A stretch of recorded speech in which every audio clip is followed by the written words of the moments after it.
అశ్వత్థామ అమరత్వంతో శపించబడిన శాశ్వత యోధుడు. అశ్వత్థామ గురు ద్రోణాచార్యుల కుమారుడు మరియు మహాభారతంలో ఒక బలమైన యోధుడు.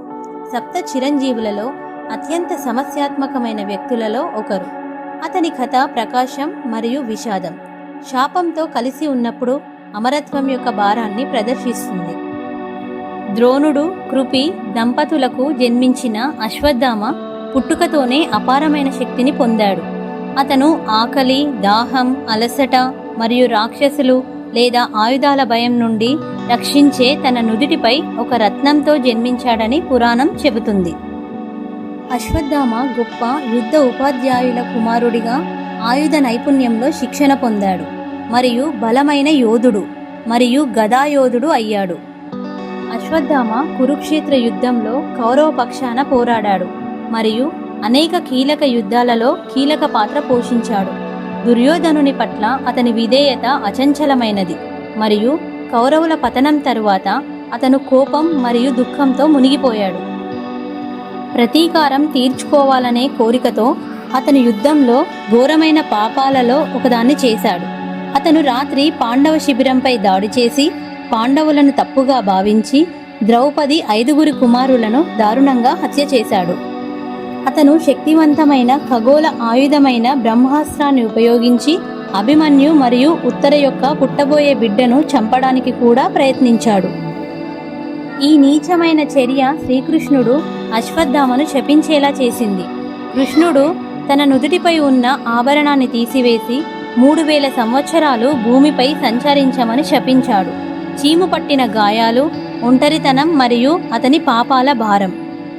అతను తన చర్యల యొక్క అపరాధ భావంతో జీవించడానికి ఉద్దేశించబడ్డాడు. ఎన్నటికీ ప్రేమించబడడు లేదా ఓదార్చబడడు. అతని శరీరం కుళ్ళిపోతుంది కానీ ఎన్నటికీ చావు రాదు. అశ్వత్థామ అమరత్వం ఇతర చిరంజీవిలా కాకుండా ఆశీర్వాదం కంటే ఎక్కువ శిక్ష. అతను అధికారాన్ని దుర్వినియోగం చేసినప్పుడు మరియు ప్రతీకారం వంటి భావోద్వేగాలు ధర్మాన్ని అధిగమించినప్పుడు ఏమి జరుగుతుందో దానికి చిహ్నంగా పరిగణించబడుతుంది. ఇతరులకు దైవిక ప్రయోజనాలను నెరవేర్చడానికి శాశ్వత జీవితాన్ని మంజూరు చేయగా అశ్వత్థామ యొక్క శాశ్వతమైన తపస్సు. అశ్వత్థామ ఇప్పటికీ భూలోకంలో సంచరిస్తున్నాడని కొందరి నమ్మకం, ముఖ్యంగా నర్మదా నది వంటి పవిత్ర స్థలాల దగ్గర. అనేక కథలు మరియు స్థానిక ఇతిహాసాలు ఒక మర్మమైన యోధుడిని దుర్వాసనతో మరియు అతని నుదిటిపై చీము పట్టిన గాయంతో చూసినట్లు పేర్కొన్నాయి. కొంతమంది సన్యాసులు మరియు యోగులు మారుమూల అడవులు మరియు గుహలలో లోతైన ధ్యానం చేస్తున్నప్పుడు ఆయనను చూసినట్లు లేదా మాట్లాడినట్లు పేర్కొన్నారు.